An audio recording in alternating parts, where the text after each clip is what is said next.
Selamat datang di Kopi Morning Ansor Jabar, mencerahkan, menggerakkan. Saya Faisal, barista Kopi Morning Ansor Jabar. Faisal, kita lagi di mana nih sekarang? Kita sedang berada di Pondok Pesantren Nurul Huda, Kabupaten Cianjur, Desa Cipoek. Kita mau ngapain malam-malam kesini? Kita mau berkunjung dan bertanya kepada pimpinan Rijaul Ansor Kabupaten Cianjur. Kita akan bertanya perihal gerakan-gerakan dan program-program yang dilaksanakan oleh Ketua Rijaul Ansor Kabupaten Cianjur. Ayo kita saksikan langsung.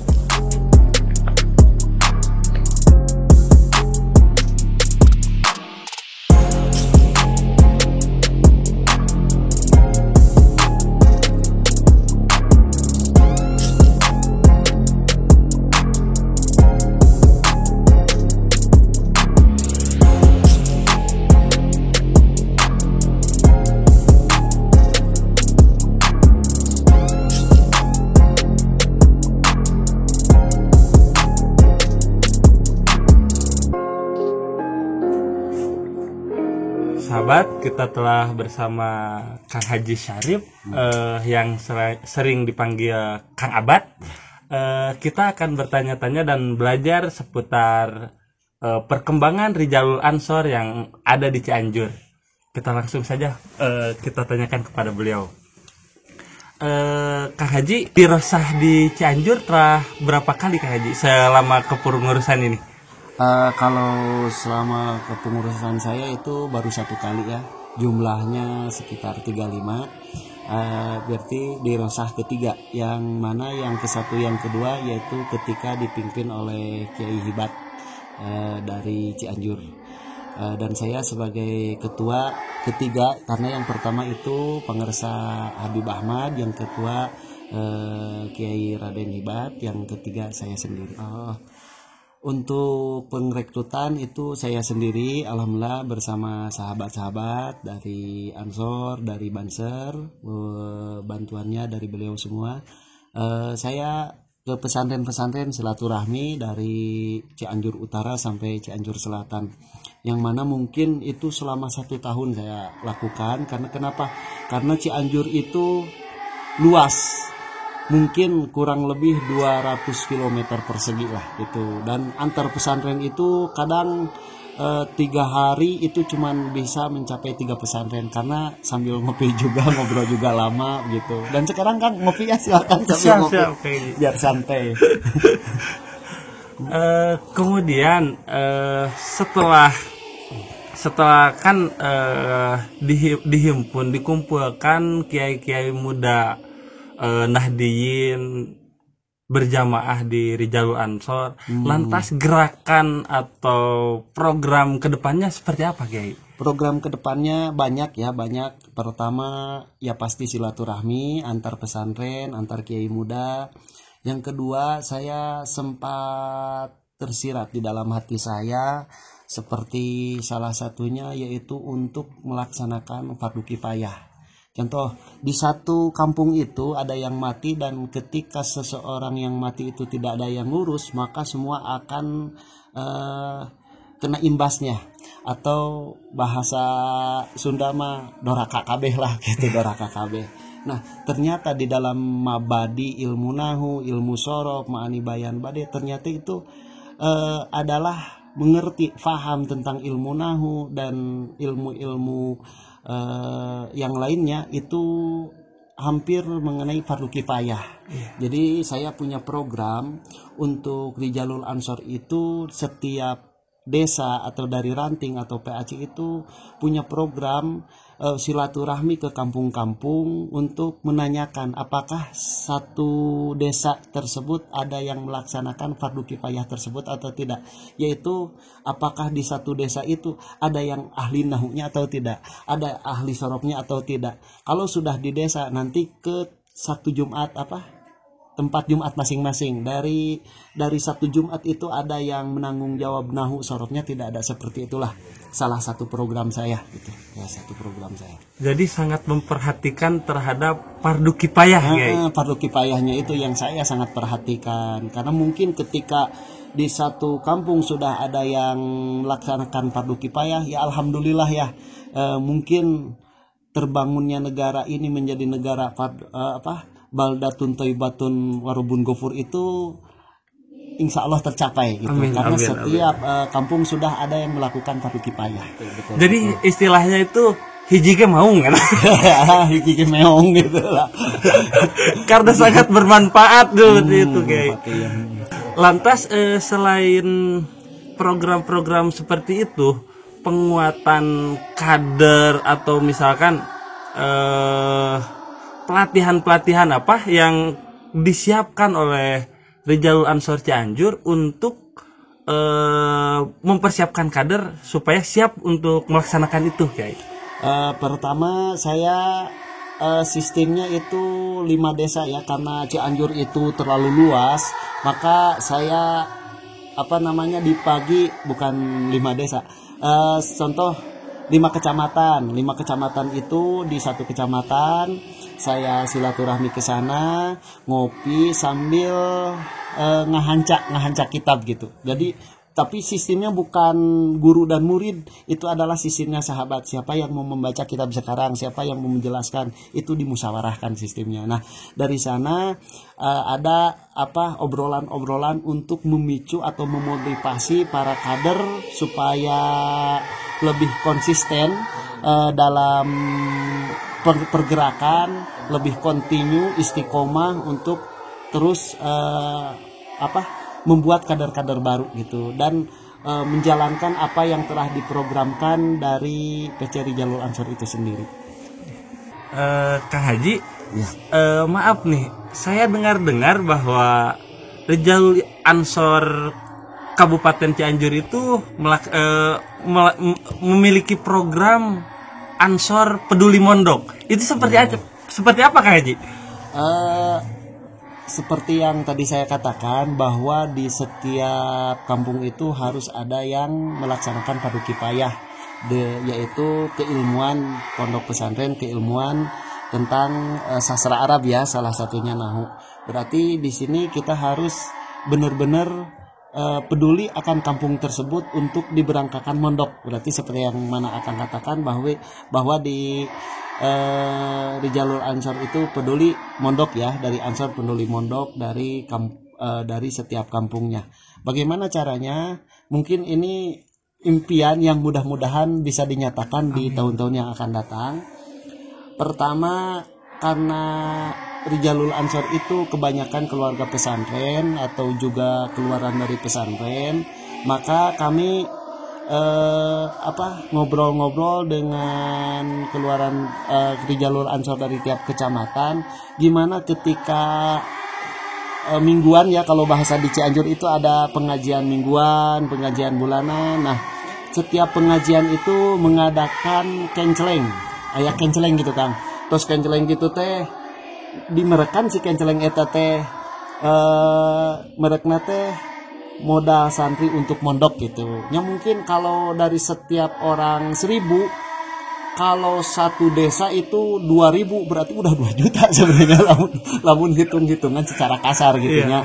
Secara global. Tapi kan bisa hasil bisa tidaknya. Salah satunya seperti itulah, untuk memodali orang yang mondok dari tabungan untuk mondok untuk orang yang ingin mondok. Itu tabungan untuk orang yang ingin mondok ya, seperti itu kira-kira. Insya Allah ini impian yang mudah-mudahan terwujud ke depannya. Amin. Kiai, maaf, selain dari tabungan umat tadi untuk terwujudnya cita-cita mondok bagi yang ingin mondok, tidak ada biaya. Namun tidak ada biaya. Itu apakah ada strategi lain? Misal ada orang yang ingin membantu, kira-kira caranya seperti apa, Kiai? Kalau ada yang dermawan yang ingin membantu, mungkin kalau sekarang belum dibuka ya rekening bank, tetapi insya Allah kami dari keluarga besar Jalur Ansor Cianjur membuka diri 24 jam untuk bersilaturahmi ke kantor Jalur Ansor yang berada di Pondok Pesantren Nurul Tafsiri, yaitu bila mana ada dermawan ingin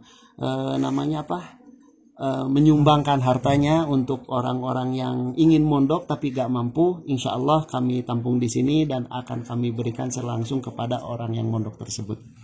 Iya. Kemudian Kak Haji, maaf nih, untuk terwujudnya bahwa di setiap desa itu ada yang mampu mengetahui dan mengemban tugas tentang fardu kifayah itu sendiri, apakah ada misal seperti kader Jalur Ansor yang dititipkan untuk mengajar di desa-desa tertentu, misal seperti itu? Ya, jadi kader dari pimpinan PAC ya, pimpinan PAC itu harus silaturahmi, diberi tugasnya seperti itu, silaturahmi ke desa tersebut. Apakah di desa ini ada pesantren, apakah di desa ini ada pengajian, apakah di desa ini ada sesepuh yang memimpin berjamaah, dan bagaimana padu kifayah yang lainnya itu disilaturahmi oleh ketua PAC. Insya Allah ketua PAC semangat gitu untuk melaksanakan ini, insya Allah. Kak Haji, jika memang sudah ada nih misalkan dari kampung-kampung tertentu calon santri-santri yang ingin mondok misalkan seperti itu dan ingin belajar tentang ilmu nahu dan lain sebagainya, apakah Jalur Ansor itu sendiri sudah bekerja sama dengan beberapa pondok pesantren misal seperti itu untuk mewujudkan hal tersebut? Sebenarnya kalau dikatakan bekerja sama sih belum, cuman yang namanya pesantren insya Allah banyak. Tapi sebelum ke pesantren-pesantren lain, mungkin saya juga ingin memberdayakan di Jalur Ansor itu sendiri yang ada di kecamatan. Jadi lamun dina bahasa alfiah mah wa fi ikhtiarin la yajiul muttasil ida ta'ata ayaji al munfasil. Jadi nu deukeut heula tong makan jauh eta ketua di Jalur Ansor itu keluar pesantren ahli nahu mondok di sana saja gitu. Seperti itu kira-kira. Jadi karena Jalur Ansor di daerah-daerah pun sudah ada pengajian khusus dan pelatihan khusus sehingga mengamalkannya seperti itu. Iya, seperti itu kira-kira untuk mengembangkan keilmuan dari Jalur Ansor itu sendiri. Untuk membangkitkan potensinya juga. Untuk membangkitkan potensinya juga, ya insya Allah. Mudah-mudahan ketua PCAC bermanfaat ilmunya dan lebih berkah dengan bergabungnya diri Jalur Ansor Cianjur. Amin. Nah kemudian Kak Haji nih, kan di sini juga ada pondok pesantren. Iya. Apakah calon-calon santri tersebut bisa ditampung juga di sini Kak Haji? Insya Allah di sini juga siap kami menampung para santri untuk belajar ilmu agama ya, wabil khusus mungkin di sini yang sangat diprioritaskan adalah ilmu nahu juga, karena kami punya program 2 tahun itu anak harus sudah bisa baca kitab kuning. Jadi kami berikhtiar bagaimana supaya anak itu 2 tahun bisa baca kitab kuning. Mudah-mudahan dengan program ini orang-orang yang melaksanakan fardu kifayah itu segera terrealisasikan. Kemudian Kak Haji, metode apa yang disediakan di sini untuk menempuh 2 tahun tersebut? Pertama karena saya adalah backgroundnya adalah pesantren cepat, yaitu saya mondok di Al Musri ya, artinya Al Musri itu cepatnya nggak seperti dulu mondok itu harus 20 tahun 15 tahun kan. Di Al Musri itu ada sistem 5 tahun setengah mondok itu beres ya. Nah di sini juga kami programnya seperti itu, seperti pesantren asal kami yaitu Pondok Pesantren Miftahul Huda Al Musri. Caranya mungkin ada 2 kategori ya. Kata guru kami itu asal bisa jurumiyah yakulu, insya Allah maca kitab mah bisa gitu. Makanya 1 tahun itu Jurumiyah Yaqulu itu benar-benar diulang-ulang terus supaya mereka itu pandai membaca kitab kuning gitu, seperti itulah kira-kira. Jurumiyah dan nado maksud. Nado maksud itu untuk 1 tahun pertama, karena tahun kedua itu ada Imriti, tahun ketiga itu ada Alfiyah, dan juga Alfiyah kalau di sini sama Fathul Muin, Imriti sama Takrib. Kalau nado maksud Jurumiyah itu ada Tijan dan juga Sapina dan juga Sulamu Taufik, seperti itu. Nah, kalau di Al-Musri itu kan kayak ada 3 kelas ya. Ibtida, Ausat, dan 4. 4. 1 Ibtida, 2 Sanawiyah, yang ketiga Aliyah, yang 4 Mahad Ali, yang terakhir untuk mengabdi itu di Rosah. Di Rosah. Apakah di sini pun sama dengan metode tersebut atau sedikit improvisasi atau seperti apa, Ki? Di sini agak beda ya. Tapi tetap ngikut ke sana karena di sini kan ada sekolah. Oh iya. Ada sekolah. Jadi harus tidak sama persis. Kalau di pondok pesantren asal kami itu Al-Musri dari pagi ngaji, ba'da zuhur ngaji, ba'da isya ngaji. Kalau di sini kan pagi ngaji, ba'da zuhur sekolah, ba'da asar sekolah, kecuali yang salafi ngaji lagi seperti di Al-Musri Pusat, ba'da isya itu baru semuanya ngaji gitu. Jadi disesuaikan dengan santri yang sekolah gitu. Iya. Tapi tingkatan kelas atau pengajiannya sama-sama saja. Sama-sama saja, ada ibtidaiyah, ada sanawiyah, ada aliyah, belum ada simad alimah gitu. Belum bisa mencapai ke sana. Ada ujian juga. Ada ujian setiap 6 bulan sekali, Ujian kenaikan kelas. Karena kan ada raportnya untuk diperlihatkan ke orang tua supaya perkembangan anak di pesantren itu gimana gitu, supaya orang tua itu tahu apakah anak saya benar-benar mondok atau cuma numpang tidur gitu. Kira-kira seperti itu lah kira-kira. Nyiapkan kastrol. Nyiapkan kastrol. Iya. Kemudian standar ujian kelulusan misalkan Haji, apakah ada standar ujian kelulusan? Ada standar ujian kelulusan karena pesantren itu beda ya sama sekolah.